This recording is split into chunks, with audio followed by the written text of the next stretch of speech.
Hello everybody, welcome back to the House of Jin Shin. And this weekend we posted on our YouTube a video with Wayne doing this fantastic body reading. And if you are interested in learning it, we do have a body reading class on our platform, and Lola will put the link in the box. I just wanted to tell you that because body reading is such an integral part of our practice, and just watching the body and see what's going on when a foot rolls out or when a shoulder is up, and then you learn how you can resolve this. And the body reading is it really tells us everything that's going on, and listening to the pulse is another way to do it.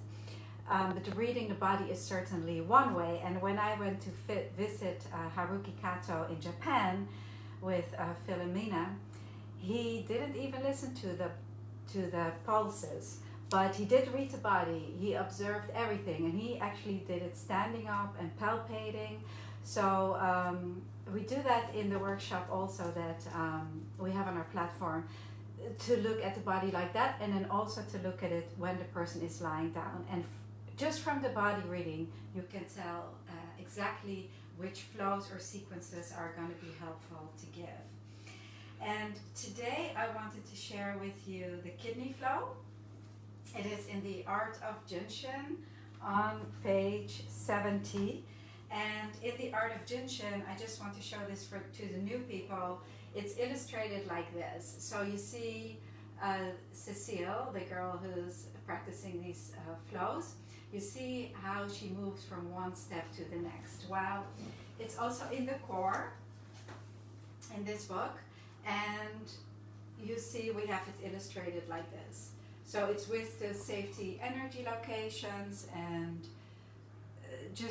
it's a different way of explaining it. So the core is to practice on someone else, and the Art of Jin Shin is really for self-help. We still have a lot of people asking us that. So I like this one because we have the spiral bond, so it's easier to fold it like this, to have it there. Although the Art of Jin Shin also stays open really well. They did a beautiful job with that. So anyway, here we go. Let's start kidney flow, which is one of my favorite flows. And so I would like you to go and feel your little toes.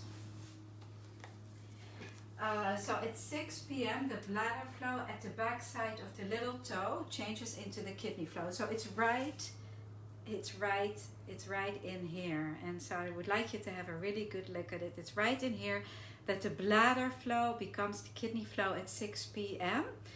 So some people feel a tiredness at 4 in the afternoon, and then they want to take a coffee.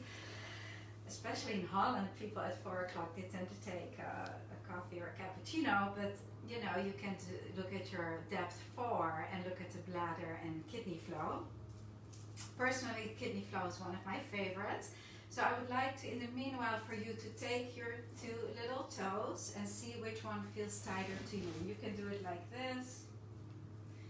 And really, pull them out a little bit. Go all the way on the base here. So for me right now, it's the right side. So I'm going to work with that one. And for you, I'm very curious which one feels tighter for you. So I'm going to practice a right adjustment. I call them an adjustment here in the core. It's the kidney flow, and to open up the pathway, we're going to use this adjustment. So I'm going to place my left hand on the right little toe, and then the right hand I'm going to place on the pubic bone.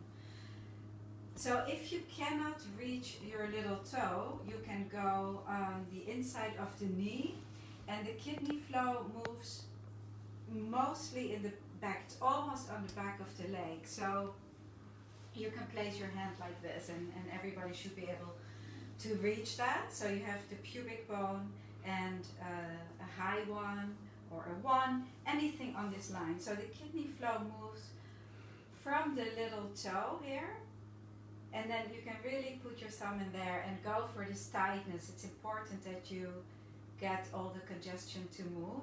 It goes underneath the sole of the foot and then goes up on the inside of the leg, pretty much very close on the back side.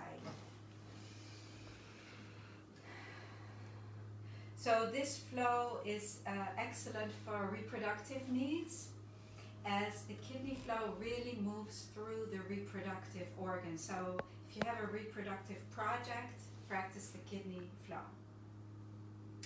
It's in the cycle of the depth 4, so it will harmonize fear. If you have panic attacks or anxiety, then the kidney flow is really helpful. The time is 6 to 8, and so, I'm reading this from the book.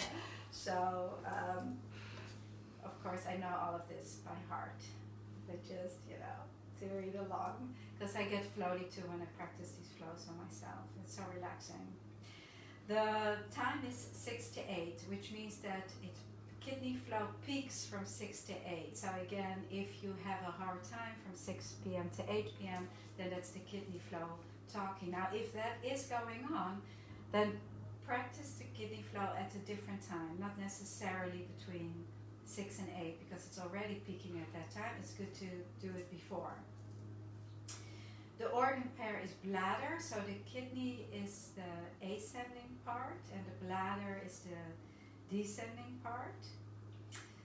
This flow is also very good for total body circulation, and we're going to move our hand now from the little toe to the coccyx. But before you do that, I would like you to just feel if there is a change there. And for me, there really is. There was some tightness in there, which is now completely resolved. So I'm going to take the hand from the little toe, I'm going to take it to the tailbone. And so this, everybody should be able to do this comfortably. When you're lying down, of course I'm sitting up to share with you, but when you're lying down, this can be very comfortable.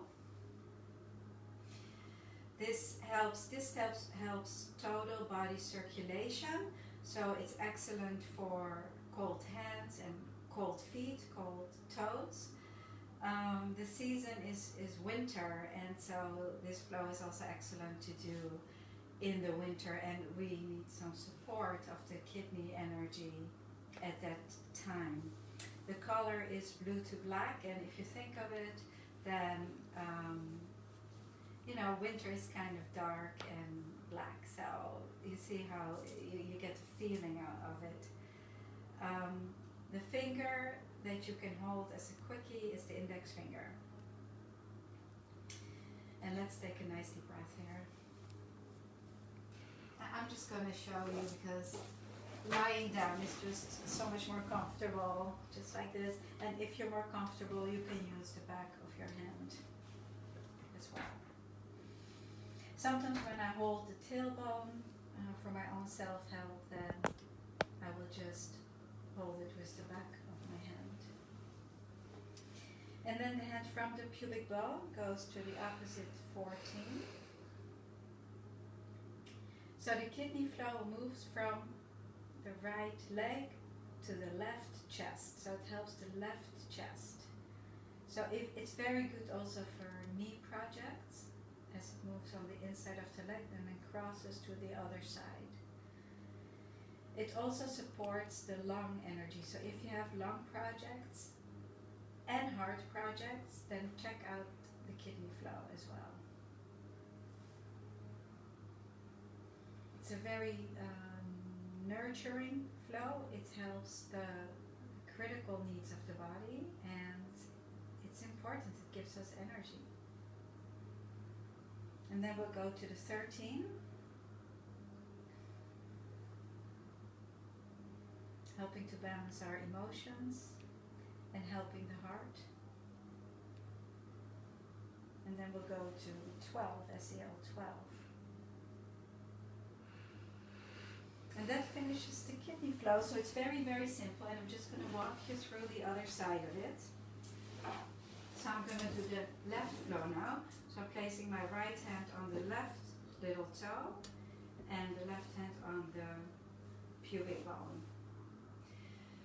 The SEL related to depth 4 is SEL 23, and we're not holding the 23s, but this flow certainly helps the 23s, and I said in the heading that it helps adrenal fatigue, which it does. And if you look at the flow pattern, and I'm just going to show it to you one more time, you see how the flow, the pathway actually moves through the kidney area, and it supports the kidneys. When I talk about the kidney flow, it eventually forms the kidneys, but it's the pathway, the movement of the energy that eventually results in becoming the kidneys themselves. So from the little toe we go to the tailbone.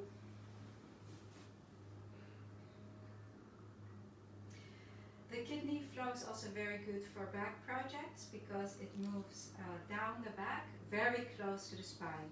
So if you have back pain on the spine or very close to the spine, so very medial, then go to the kidney flow. It's more, if it's more out and you have those tight muscles on your back, that tells you more about the bladder flow. So kidney and bladder both help the back.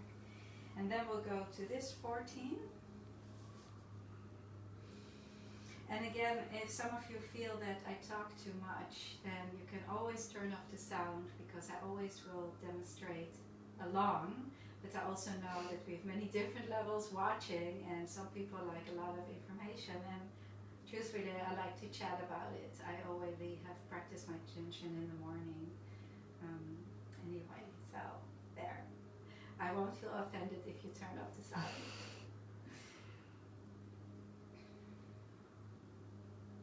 And then from the 14, you go to the 13. And also notice if you feel your hands getting warm. So that's also the energy moving. Like when I apply my hands will start to get warm after a few minutes. That's another sign of just energy moving. And again, just feel for the pulsation in the safety energy locations. And then we'll go to the 12.